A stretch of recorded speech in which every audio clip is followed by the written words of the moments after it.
This is Hannibal here from the Hannibal TV on YouTube. And there's some bad news. I think this is a precedent. I think this is the first time somebody has died immediately following an MMA fight. It's happened in boxing many times, but to my knowledge, and I do follow combat sports extensively, especially the news portion of it, I don't think anyone has ever died right after an MMA fight. There was a show on an Indian reserve outside of Edmonton in Enoch, Alberta, which is a Cree Indian reserve, or they still call them Indians in the US here, but in Canada they call them Aboriginal reserves. For the Aboriginals I know, they don't care if you use the politically correct name or not. Apparently, this was a gong show of an event. They did it on the Indian Reserve, so they would have very little regulation. This guy was a bodybuilder that only been training about 8 weeks, apparently. They were giving this guy more time in between rounds because he was so gassed out. His name has not been released, and all the pictures of him being literally carried out of the cage, his face seems to be blacked out. Apparently, there was 38 fighters on this event and only one doctor. And because the doctor went with this guy in an ambulance, this was only the second fight of the night. Because the doctor went with this guy in the ambulance, they canceled the rest of the show. So they probably ended up having to refund everybody. This guy had a wife and family. Again, he looked like he was apparently a bodybuilder. So obviously some of these bodybuilding supplements are not the best for your heart. Police are investigating the entire situation. So we knew it's amazing that it's been this long before someone actually died right after an MMA fight, considering it happens more regularly in boxing. But I guess there's more blows directly to the head in boxing, even though the gloves are heavier. This seems to be more of a case where the guy probably didn't have to undergo much testing before wrestling on this reservation or fighting on this reservation, and probably had no business being in the cage. And I heard Dave Meltzer's report on this. I mean, I'm going by the global news report and some local news as well as Dave Meltzer's. Dave Meltzer's mentioned that, like, when you put people in there that haven't been trained, it's like when they did boxing at his high school, people that haven't been trained really don't know how to protect themselves well. So it's quite dangerous. And it's funny, Dave Meltzer was talking about this story with Brian Alvarez on Wrestling Observer Radio, and Brian's like, well, they never did that at his high school. They did it at my high school in one gym class. Surprisingly enough, this was in like 2001. And I actually knocked somebody out, and then they immediately stopped doing it that day. But it was a very memorable day because the gym teacher, somebody had brought up 2 pairs of boxing gloves, and the gym teacher's like, let's do a day of boxing. But it was fun. But this just seems like a horrible situation. Obviously, there's a lot more testing for non-reserve combat sports. Hence, when they started doing MMA here in Canada, it was all on reserves because of the whole testing stuff. But this just seems like a really sloppy event, and who knows if criminal charges are going to be laid on these promoters, because it sounds like they really shouldn't have been allowed to do this. Apparently, in wrestling news, Jade Cargill has a fairly serious injury. It could be a meniscus injury. She's going to be out for at least 3 months. They're keeping it pretty secret what happened to her as far as the shoot. Apparently, she's one of the women's tag team champions right now. They're likely, because it's going to be so long, going to strip her of the titles. It's not like the old days where they had Dynamite Kid with pretty much a broken back still walk to the ring and drop the titles. This is good. I mean, say what you want, and I'm going to say this unbiasedly. Apparently, Kevin Owens is one of Triple H's boys. And the main event on the return of Saturday Night Main Event is going to be Cody Rhodes versus Kevin Owens. To me, no matter if you like or hate Kevin Owens, does anyone think Kevin Owens has a chance in hell of beating Cody Rhodes? That just seems like a crappy main event to me. Not that Cody Rhodes has had any challengers, because everyone thinks he has probably no chance of losing it till he either faces Roman Reigns or The Rock. But to me, that's not a very good main event as far as, I better watch this. I don't know who's going to win. Let me find out. Is Kevin Owens going to take the title? There's no chance in hell, as much as he's close to Triple H, to get a position like that, to be in a match like that. Like, that's not a match where there's any chance of a title change.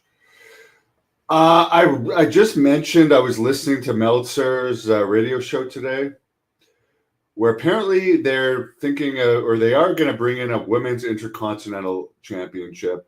And they mentioned, and I agree with this, AEW probably has an overabundance of titles, even more than WWE, but they actually added it up. Apparently in NXT, there's 30 very green wrestlers, women's wrestlers, and there's 2 women's titles. So a lot of them aren't the caliber of champions yet. Out of 30 wrestlers, there's still 2 belts. Raw has 19 active women wrestlers and 2 belts. SmackDown only has 12 active women wrestlers and 2 belts, and the show is only 2 hours long. So really, how important are these belts? And do the fans even know the belts? And they're saying that the belts are more to keep wrestlers happy than fans, because a lot of wrestlers are belt marks these days. And if they're semi-over and they have some type of belt, they're not going to complain. And in some cases, it's to make like this stupid second world titles that is pretty much valueless, especially after Cody Rhodes clean pinned Gunther recently in Saudi Arabia. That second world title was just to please the TV networks, because they wanted a world title on their show too. To me, the belt that Cody Rhodes has is the most valuable championship in wrestling, because Roman Reigns got it over.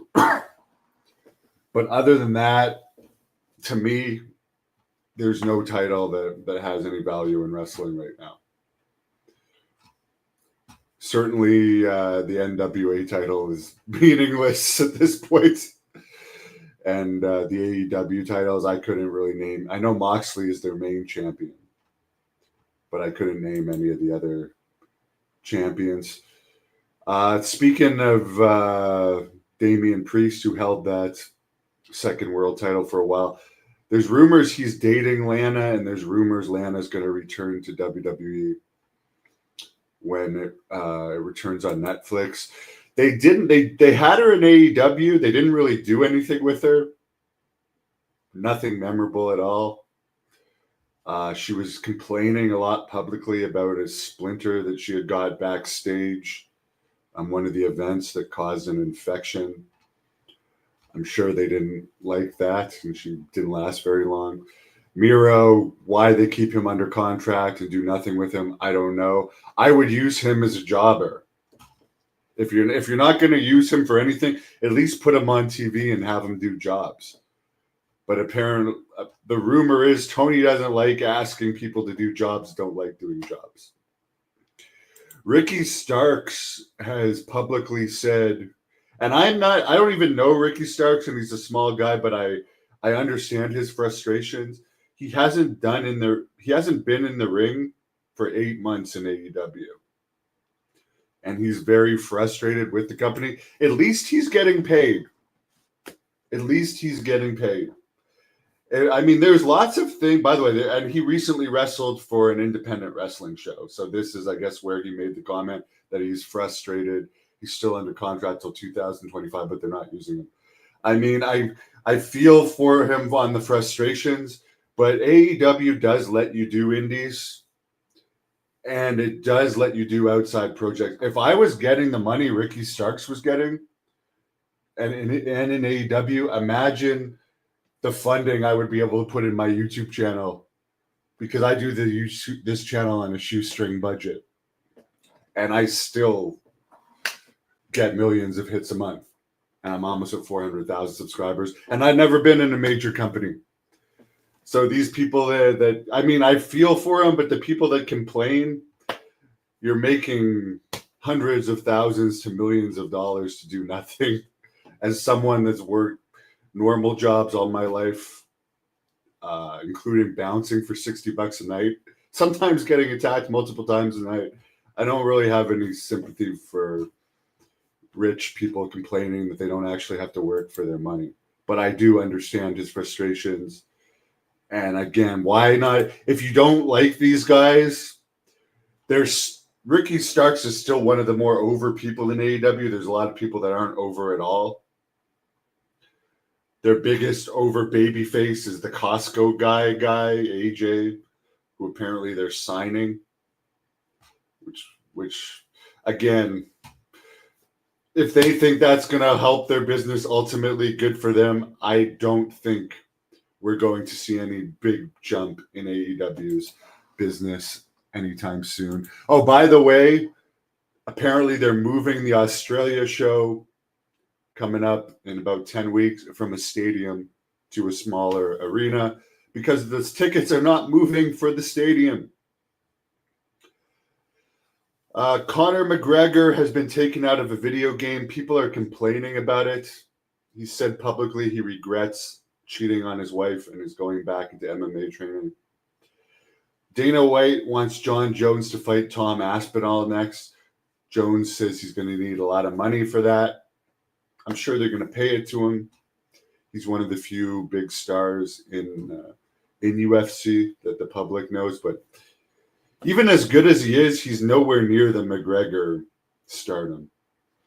Apparently, they don't want Jones to fight Alex Pereira because they want Alex Pereira, when he loses, to lose to an up-and-comer rather than someone that's going to retire, because they're giving Alex Pereira a push. And I'm just going to say, I just watched the Vince McMahon documentary. I did a review of it the other day. And he mentions in it how hard it is to get MMA fighters over because it's a shoot. Whereas wrestling, since you can control the outcomes, you can decide how long you're going to push a guy.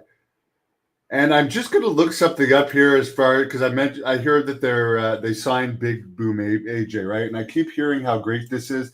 Let me just take a screenshot for you guys in real time. We're 11:05 a.m. Central Time here in Kansas, where the Kansas City Chiefs won over the weekend, by the way. One of my friends here told me to be sure to mention that. By the way, I got a TRT. I'm here to train, and I got a TRT therapy test yesterday done. So it's going to be interesting to see. I'll find out in the next few days whether I'm approved for TRT therapy. Everyone's in AEW and in WWE, at least a huge percentage of it. So why not? Okay, I'm going to put up a screenshot that I just took at 11:06 a.m. Central Time. Let's hope this is the right one. Okay, we keep hearing what a success this match was. Okay, let me remove the banner. As of 2 days ago, this match has 391,000 views. 391,000 views. And we're still having to hear about Big Boom AJ. Like, I have matches with far more than that. I have some matches with like 1 million views from my own company, which has nowhere near the budget of billionaire Tony Khan. So I'm just saying, what the hell is the big deal about 391,000 views? Please explain it to me. The fight was just outside of Edmonton, Alberta, in Enoch, Alberta, which I might be pronouncing wrong. It's an Indian reserve. They went there to apparently get away from the MMA commissions of Edmonton. The trouble with AEW and jobs is the win-loss record thing. I don't know. All I know is if I was running this formula has worked throughout wrestling, okay? This isn't just me saying it.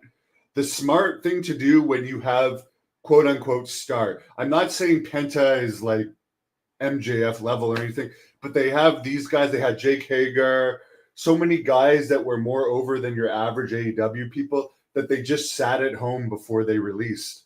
Why not put them on TV and have them job to people that are not as over as them to get them over, to help get those people over? And at the same time, when they go to WWE, I'm not saying Hager will, seems like he might be done with wrestling, but like Ricky Starks, he'll go to WWE. How many times has he really jobbed lately in AEW? So I'd rather give a guy to a different company that's coming off 3 months of putting my guys over. That's just and you're paying them a fortune.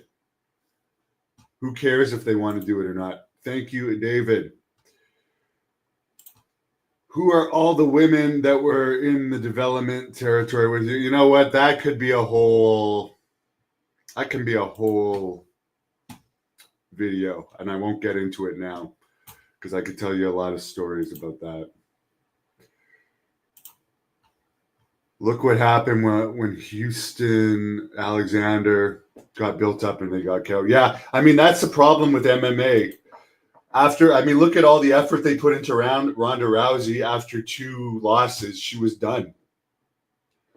So it's hard for people to be on top and stay on top. John Jones, I don't know why he hasn't become, his legacy, I think he'll get more and more popular because he's could be the greatest fighter of all time. But for whatever reason, maybe he doesn't have the promo ability of a Muhammad Ali or Conor McGregor. Maybe it's because he is only getting into heavyweight now. I really don't know. But it's like he doesn't have Here's the thing, that fight happened just after the Tyson versus Jake Paul fight. I didn't even remember Stipe versus John Jones was that weekend till that day when people started talking about it. But like everybody was talking about Jake Paul, Mike Tyson. Nobody, as far as like gym talk and public talk, there wasn't that many people talking about John Jones, Stipe. But of course, at the same time, everybody pretty much knew Jones was going to beat Stipe, who hadn't fought for a long time. Yeah, UFC is doing, people like going to UFC, but it's not like I remember around 2008-ish, and pretty much the whole time Lesnar was in there, and then the George St. Pierre era, and the McGregor peak period, and the Ronda Rousey period, everybody was talking, and even Anderson Silva, everybody was talking about UFC. Now it still does great, but it's like I don't see the quote-unquote water cooler talk about UFC. And I don't see it about wrestling either. I think when The Rock comes back again, they've got a bunch of cards in their back pocket, WWE, with Cena and The Rock and other people that they can bring back to get it popular again. But I'm sorry to return Saturday night's main event. We all know I might not like Kevin Owens personally because he's a snake type character in real life. But to me, that's just a main event that everybody knows the finish. Everybody knows Cody Rhodes is going to win, so why would I want to watch it? Like if I want to watch a wrestling match, it's because I have some curiosity of who's going to win or not. Like when Cody wrestles The Rock, I'll want to see that because I think The Rock might beat him. I actually think it'd be a good idea for The Rock to beat him if that match happens, just because it's going to get people talking about wrestling again. Anyways, sorry to the family of that fighter. That just seems like a horrible situation. This is not even like headline news anywhere.